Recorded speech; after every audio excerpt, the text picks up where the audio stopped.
In our last episode, we covered the legal fundamentals that every buyer and seller should know. Today, we're tackling some of the more complex situations that can arise during a real estate transaction.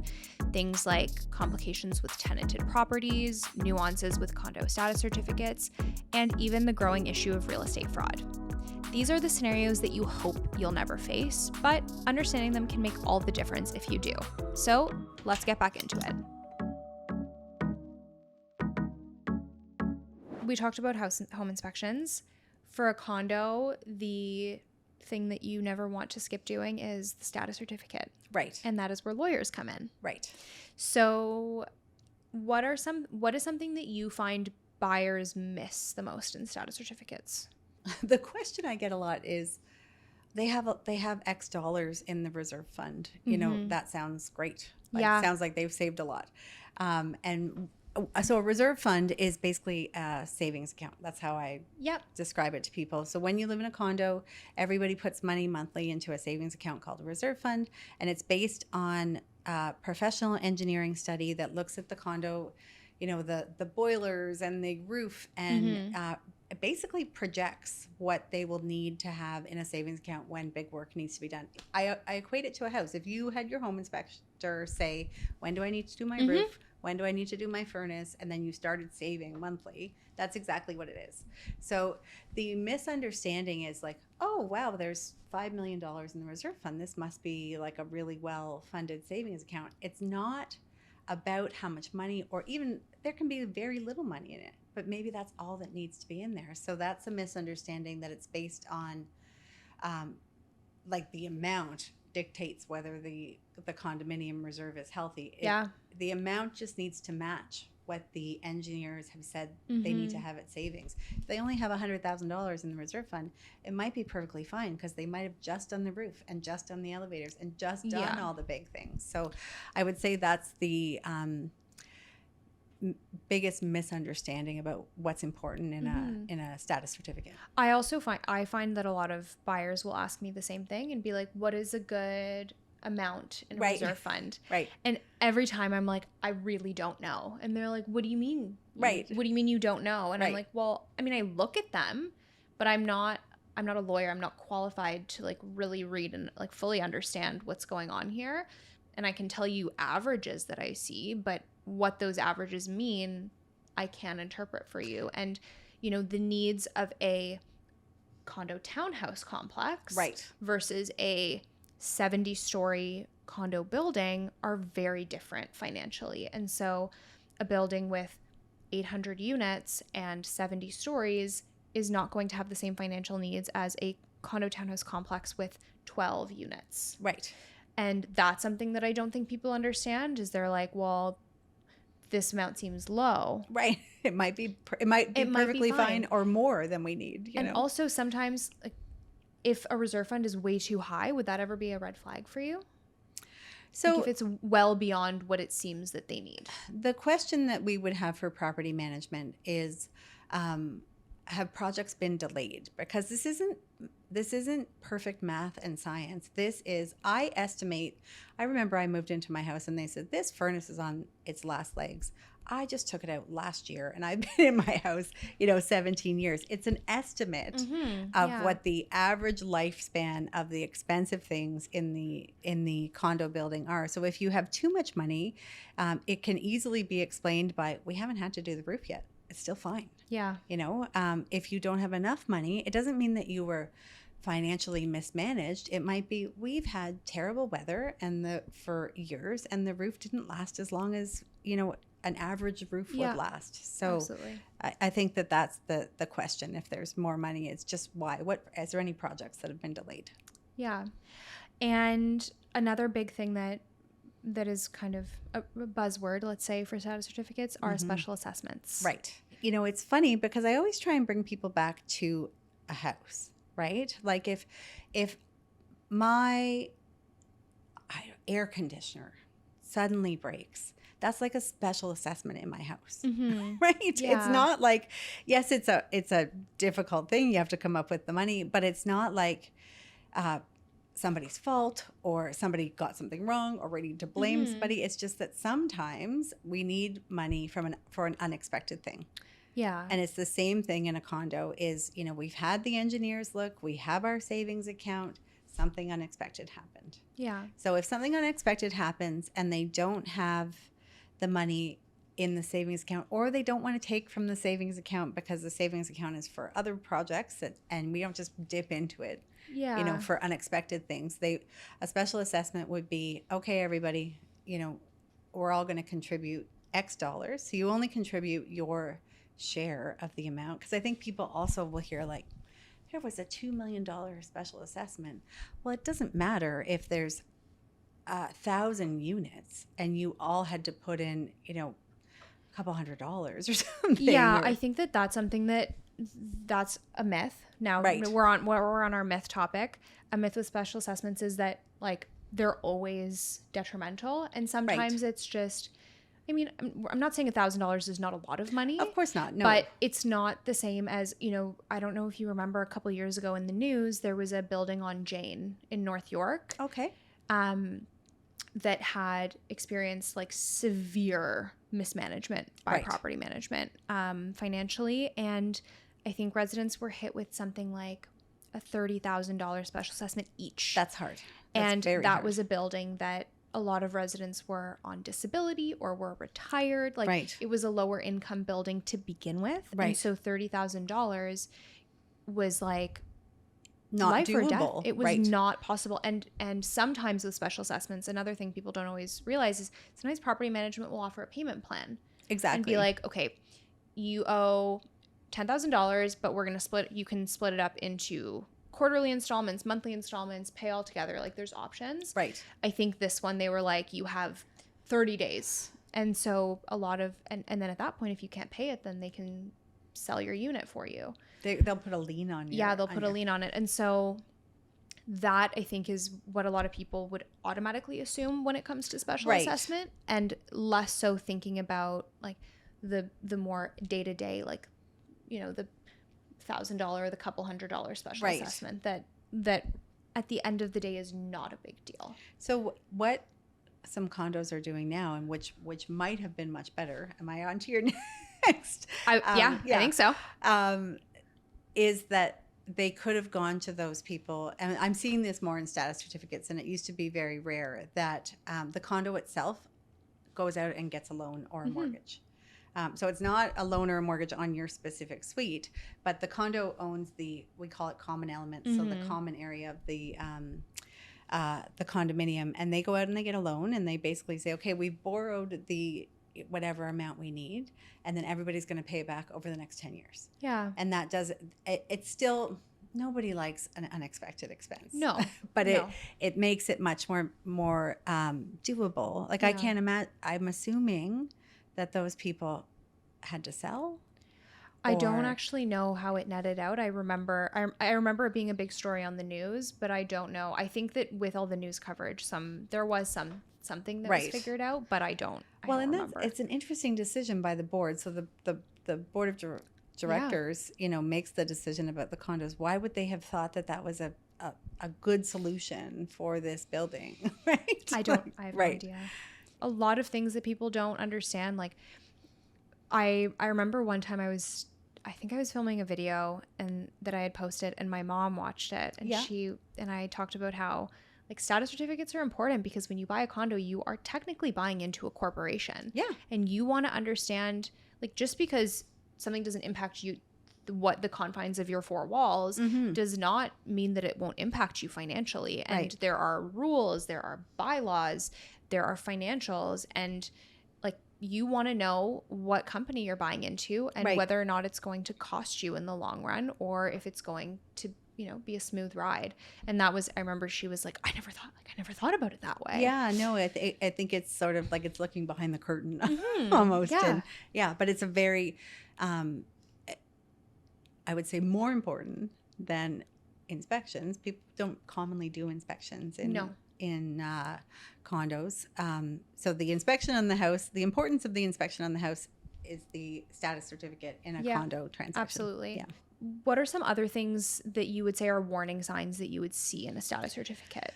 Being behind in their financials. Okay.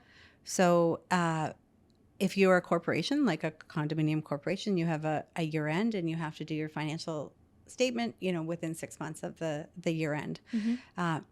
Sometimes they won't have it. They'll have last year's. And if you don't have the most recent financial statements, you're not exactly sure where they are financially. Yeah. It's not a run away from this condo, but it's why don't you have these done? And because we are sort of then looking to extrapolate the information from older statements. Lawsuits are always something we have to look at. So just like your mom said, like you're buying a piece in a corporation. If that corporation is being sued, then there can be a court award that the condominium corporation has to pay. A lot of the lawsuits we see are like personal injury. Yeah, slip and falls. So they're predominantly covered by the insurance. So it's the same thing. If somebody fell on my front steps, they would sue me. I have home insurance. Yeah. Same thing in a condo. We are also concerned if the reserve is something that is supposed to be updated every 3 years. Like condos are highly regulated and it protects people because engineers have to come in every 3 years and look at the condo and say, do we need to update our life expectancy of the roof or this? If they haven't been doing that every 3 years, that's by law. They're supposed to be doing that. So those are the sort of things. Are you running the condo in accordance with the law? And if there are delays are common, 6 months, totally fine. But if we're seeing, you were supposed to do a reserve fund 5 years ago and you haven't, then I have no idea if you have enough money in the savings account. So it's those sorts of things we're looking at. Yeah. Sometimes when there are tons of issues in a status certificate, lenders will what we call blacklist a building. Right. Are there any buildings that you are currently seeing that have been blacklisted? No, I'm not. Good. There's no one building that jumps to mind of no, we are not loaning on this. Yeah, I know there have been in the past. There have been. We had a developer a number of years ago go into receivership, and so that means bankruptcy. And there were concerns about certain condo buildings and the quality of work.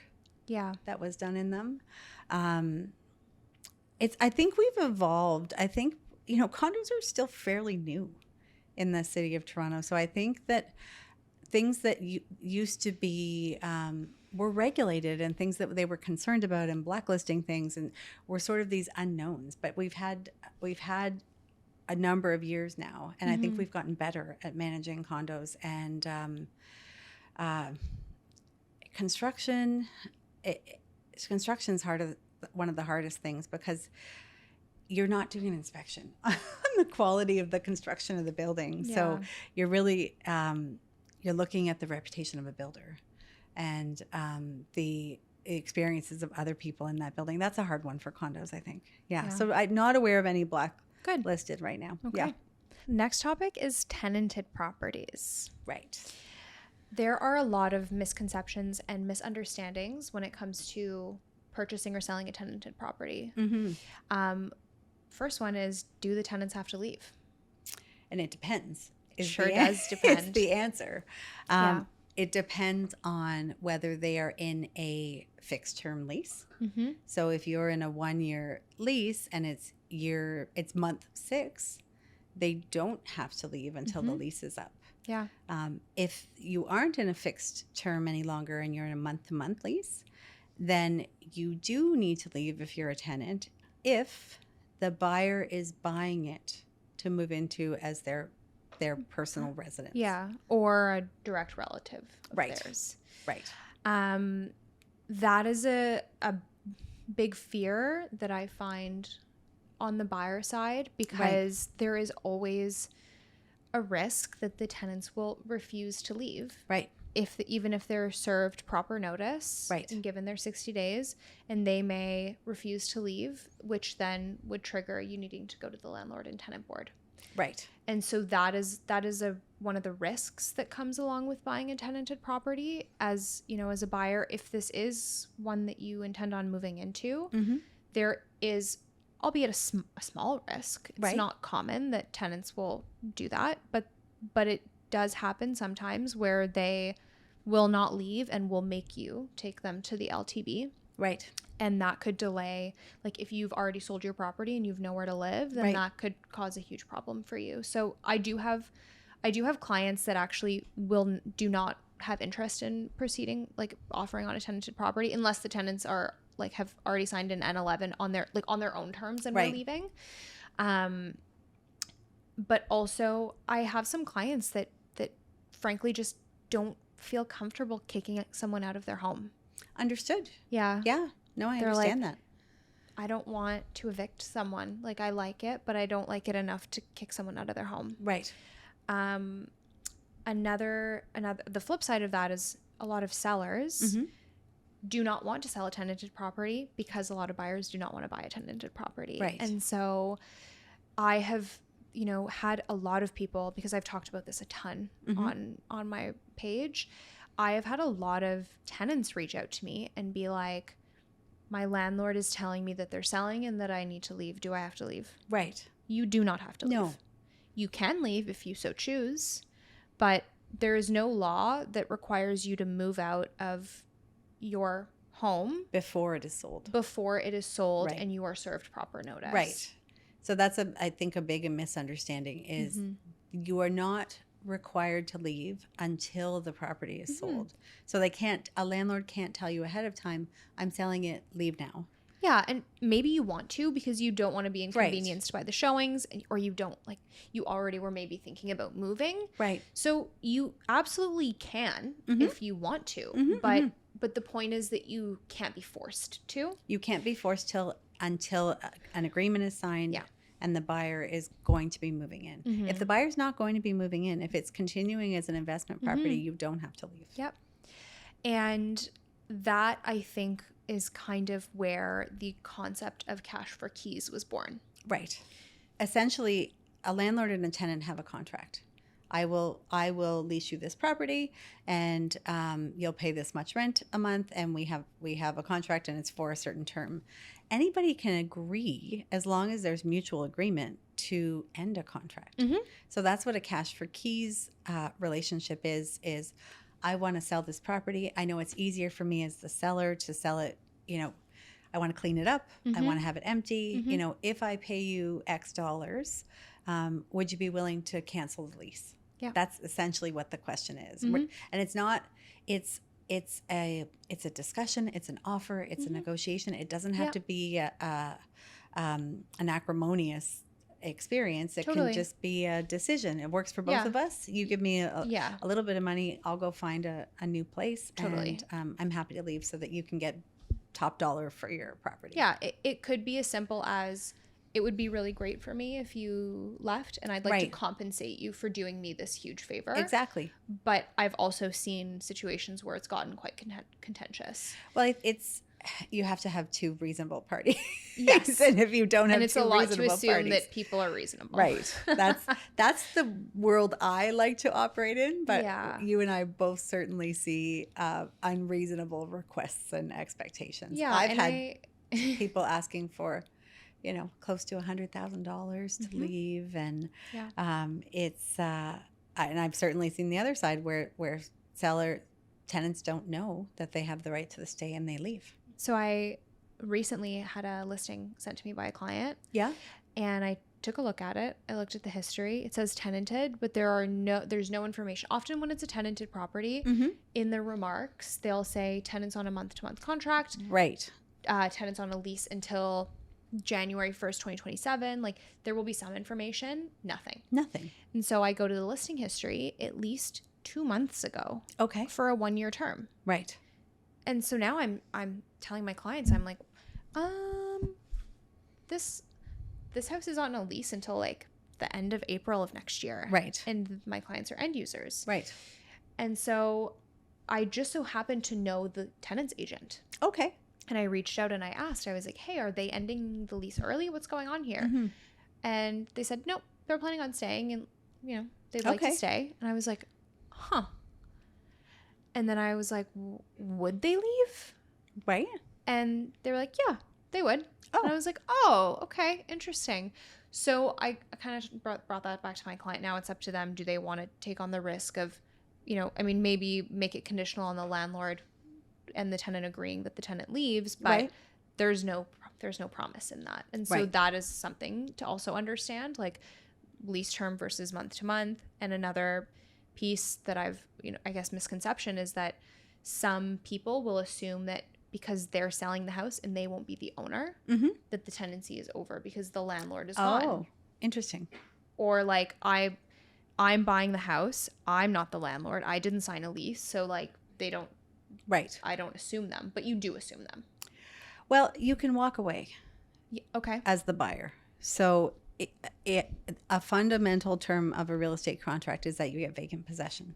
If it's not overridden by another clause that says you will assume the tenant. Okay. So if you got to the closing date and the tenant has not left, the seller has not completed their obligations under the contract, you can walk away. Okay. But who wants that? Like, who wants to be in a 3-month process of looking for properties, buying a property, getting your mortgage all ready, and then just walking away? Sometimes, and the same that we do in estate sales is we'll put an extension clause in. If the tenant has not left by X date, the buyer can either walk away or they can extend for 60 days or, whatever. Yeah, they have an option. Yeah. Okay. What happens if you can't close? So this is also one of those misunderstandings, I think, because what I hear from the public, from my clients, is I'll just, lose my deposit. And that's not the end of the story. No. But that's maybe best case scenario, it's the end of the story. Yeah, maybe best case scenario. So right now, the people that we're seeing that can't close are people who bought new construction condos when they were at their most expensive. So they bought the contract at the time, and now that the property is completed, the condo is not valued for what they paid for it on the contract. So they have to find a way to pay for it. So you can't borrow more money than it's worth. So and there are some people who bought pre-construction in say 2021 or 2022 where the value is 20 or 30% less than what they paid. Right. And so that is like, now you need more than what you initially planned on paying. Right. Your down payment, what you need to put towards it, is bigger because you can't borrow at what you thought you could borrow. Exactly. Yeah. That was a much better way of phrasing what I tried to say. And that is, it's sad because there was a period where it felt like things wouldn't get better. When we were really in the thick of it, I was frustrated because I worked with a lot of buyers and I was like, it feels like it's never going to get any better. Like affordable? Okay. Yeah. Or just relief, because it was like, a condo sells for X. 3 days later, it sells for 3% more. A week later, the exact same unit sells for 6% more. Like it was just climbing at a pace that was not sustainable. And there were moments where it felt like it would never end. Right.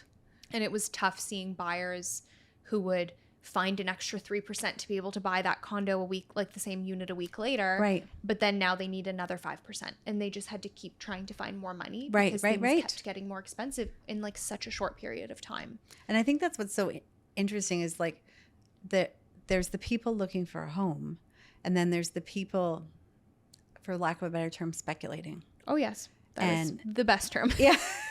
And that run up, I saw people make a lot of money from buying a new construction contract and selling it, and selling the contract, not even have to close on it. Hundreds of thousands of dollars off of a small deposit.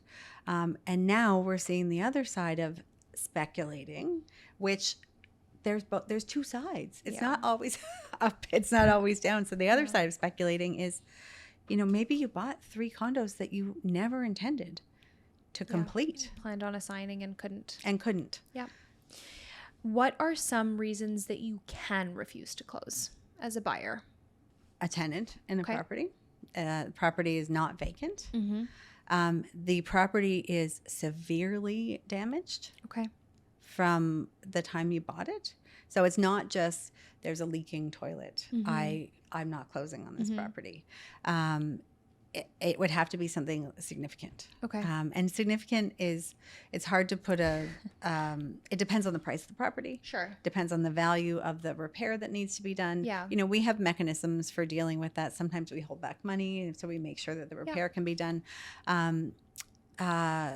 You could refuse to close if, I might say, parking. Like if you thought the property had parking. Okay. And it doesn't. Okay. I think that's pretty significant. Yeah. In a big city where you can't just park everywhere.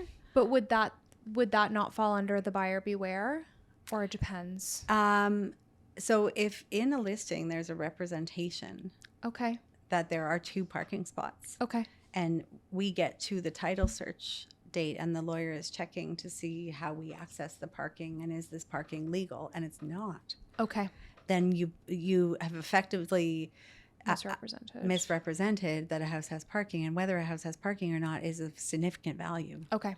That's good to know. So something like that. Every situation needs to be looked at on its specific facts, but so severe damage, tenants, so not getting vacant possession. Would like a large number of open building permits or like substantial permit issues be? Yeah. So the open permits are we see these all the time. We actually dealt with it a couple weeks ago. I don't know if you remember. And there's one today, I think. But you just run around and you get them closed. Yeah. And as long as the seller it's a good thing to check right in the beginning. Mm-hmm. From a list at the time of listing or the time of offering. Yeah. But if we don't know about it, then the lawyer's like looking at that part, which is closer to closing. Mm-hmm. So yes, open permits, depending on the significance of the open permit. So again, it's nuanced. Like, is it a permit for a shed? Yeah. And or is it like the whole house? Or is it the whole house? Yeah. The whole house, we can't close. Okay. A shed, we can hold some money and make sure the shed gets inspected and permit gets closed. And then you had one that you talked about not long ago where there was, I think, an oil tank or something discovered under the porch that was locked previously. So there was no way for the buyers to have discovered it. Right. So I would say that category is environmental. Yeah. So environmental concerns like old oil tanks. We used to bury our oil tanks in the backyard. Like, what a dangerous thing to do, because as they deteriorated, then the contents of the tank got into the soil. So we don't do that anymore. Most properties, at least in Toronto, are heated by gas. But if you do have fuel, it's not that fuel oil is unsafe. It just should not be near the ground. Yeah. And the tank has to be inspected regularly to make sure that it's not deteriorating, so that the oil is not getting in. So that it's a tricky call to figure out whether something is a significant enough issue to refuse to close. But I put environmental that has the potential of lots of damage to be in that category as well. Mm-hmm. And I mean, what would you say would be some common title issues that would also end a transaction, like that would essentially kill the deal? So the first principle is that you're supposed to get clean title, which means that you don't have liens on the title. Mm-hmm. So if a seller can't pay back their mortgages, if what's owing on the mortgages is more than what they've sold the property for, we're not going to be able to close because the mortgage company is not going to take their lien off of the title, and we're not going to be able to get clean title. What else? Family law? Our law in Ontario says that married spouses, not common law, there is a difference between married and common law, cannot sell their house without the other spouse's consent. So if someone, went ahead and sold the house and they were separated from their spouse, the spouse didn't know they were selling the house, the spouse can show up before closing and say that you don't have consent. They don't even have to show up. The seller has to provide proof that he doesn't need spousal consent. Right. Okay. And so that will come up and that will stop the transaction. Okay. Next topic. One of my favorite things to talk about, buying and selling and closing on the same day. Okay. Me too. So there's a misunderstanding here because I will have clients that are buying and selling on the same day, and they'll say to me, what time can I move into the new house? And please don't. Yeah. And that's my answer. Please don't. Let's say we're buying and selling today, and they say, I'd like to move into the new house. I got my movers booked for 12. And I say, you can't buy your new house until you've sold your old house. And they go, oh, and I'm like, yes, I need your money from your old house to buy your new house. And FYI, our contracts say that they both have to be completed by 6. So the biggest risk of buying and selling on the same day, and we've had this happen, is that I get your money on your sale at 5:58. So your buyer has completed your sale contract. You do not have time to buy your next house. And the seller is not going to let you move in. No. Because you don't own it. They're not going to incur that liability. So you will be at a hotel and your stuff will be in the truck overnight. It is fine. Again, we're back to getting in front of things. If you are okay with this possibility and you're going to plan around it, you want to buy and sell on the same day, you do not want to bridge finance, this is important to you. If you are okay with the fact that worst case scenario, you might be in a hotel and you plan for that, then that's fine. It's when there's a misunderstanding that you think that you can move in at noon on your new house and you can't. Is there a repercussion though that the seller can take if the buyer cannot close on that day? Right. Yes. So that's even bigger. Yeah. You're in breach of contract. I make it very clear if I'm dealing with a client who's buying and selling, right, that is please, I am begging you, do not do that. It will cause more stress for everyone, mostly for you. But yeah, I've had clients that, and I also always tell them, if you want to move some stuff in later by yourself, by all means, do not book movers. Because if something happens, and even if you're just, all things aside, even if you're just closing on a purchase, don't plan to move that day. Absolutely not. Because things can happen. I had a series of, I think, 6 closings impacted. Yeah. But also maybe the seller's lawyer is unreachable until 5:30 and it just isn't it doesn't close on time because there was a communication issue or there was some sort of other issue that happened, and it's just too risky. It's too risky. There's so many dominoes that need to line up when you're trying to buy and sell on the same day. So I can't buy your next house till your old one's been sold. The mortgage money for the person buying your house is coming in that same day. It might come at 4:00 that day. So there are so many variables.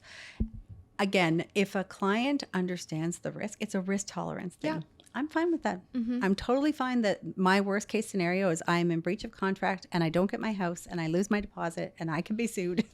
If you know that and you were fine with it because you really want to close on the same day and you think that, it is a small percentage. Yeah. So there's some of us that can sleep at night with that small percentage, and there are some of us that can't. So we just have to make decisions with that knowledge. Yes. Strong preference is please do not do that. And don't pick the end of the month. And avoid Fridays. Yes. I always avoid Fridays or the day before a stat holiday. Yeah. Which you actually told me earlier that this is the busiest closing day of the year. June 30th, which my response was that makes no sense. It typically is for us. The end of the summer months. I don't know why, those dates are always chosen. People have gotten better, but just to give you an example, June 16th, there were 15th and 16th, there were probably 20 closings in my firm. Yesterday and today, there are 85. I just don't understand why anyone would take the risk of closing the day before a stat holiday, because if that small percent chance happens that things are delayed, they're not delayed to the next day, they're delayed to the next business day. Exactly. So if it's a long weekend, like August long weekend, for example, and you're closing on the Friday of the August long weekend, then you are getting delayed until Tuesday. Right. That is I always tell my clients right off the bat, we are not closing on a Friday or the eve of a stat holiday. Right. Absolutely not. Just and I really generally try to avoid closing. If you want to use that weekend for moving or whatever, just do the week before. And also end of December. Yes. I do generally try to avoid as well, because there's like the banks are slower. I had a closing that get delayed into the new year once because the bank, people are on holidays. Yeah, people are on holiday and they're not on top of it. Right. Okay. Final of our 10 topics, things buyers need to know. Fraud and title insurance. Right. So fraud's a scary word. I know is a scary word. It's a scary word. I'll comfort people that there are a lot of mechanisms in your side of the business, in my side of the business, to minimize fraud. Absolutely. We do an ID verification with clients. So you basically have to make sure the owner is the actual owner. Yeah, and it's not only that, but there's multiple, like, I have to ID verify my client. Right. You have to ID verify the same client. The mortgage broker does. So they need to go through several steps. So there need to be a lot of people that have completely dropped the ball. Right. To really... There are always very good fraudsters. Yes. And there are, the fraudsters that are ahead of the game. I feel like I don't hear about fraud as much as I was the few years ago. Okay. But what fraud is in real estate is essentially someone pretending they're the owner and selling the property, or someone pretending they're the owner and going out and getting a mortgage on the property. So they're actually, like, you're sitting in your house right now, Anya, and someone's pretending they're you, and it's just borrowed money. They've stolen your equity out of your house. So what we have to protect against that is title insurance. So when you buy a property, you should be prepared as part of your closing cost to purchase a title insurance policy. It's a one-time fee. The cost of it is based on the price of the house, because it insures the price of the house, and it will also have what we call a future market endorsement, where it goes up in value, because if the fraud occurs in the future, the house will have gone up in value. So you want to make sure you're covered for that.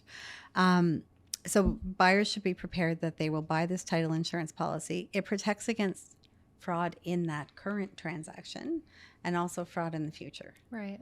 So it's just part of our norm now that there is fraud out there. I wouldn't say it's rampant, but it's big money. Yeah. The prices of real estate in Toronto are expensive. And the idea that someone's going to steal $1 million from you that you've been working for years to pay off your mortgage is terrifying. It would what's the right word? It would devastate anybody financially to have that happen. So we have a protection for it. It's part of the transaction, and it's a one-time fee. You don't pay it the entire time. It just covers you the entire time you own the property. I also find, and you can correct me if I'm wrong, but I remember someone told me years ago that one of the best things to do to prevent against title fraud, in the sense of someone selling your property without you knowing, is to have a mortgage. Because it just adds an extra step of things, of like ID verification and things that need to be discharged in order to sell the property. And so if you have a house that is essentially paid off, maybe it doesn't hurt to have like a small mortgage on it. Well, yeah, you could just get a line of credit. Yeah. Because the line of credit will look like title is public. Yeah. So like anybody can go look and see what Anya paid for her house and see if she has a mortgage against it. There's another misconception. People think that's all private. That's not private. That's public. You have to know where to go, and not everybody knows where to go for that. But a fraudster would ideally look for a property that doesn't have a lien against it. Yeah. Because as you said, it's another step. Yeah. So even if you have paid off your mortgage, a lot of us have a HELOC or a home equity line of credit. You just leave it there. Yeah. Even though there's a zero balance, it's another obstacle for a fraudster.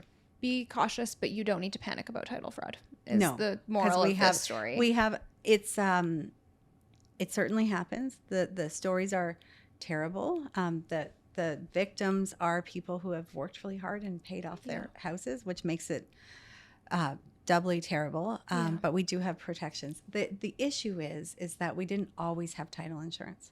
So somebody who bought their house in 1990 does not have title insurance. They can go out and buy it now. Yeah, everybody buying a house, they may not know to buy it They now. may not know. Yeah. So that's available to them, so that they have a protection if something happens.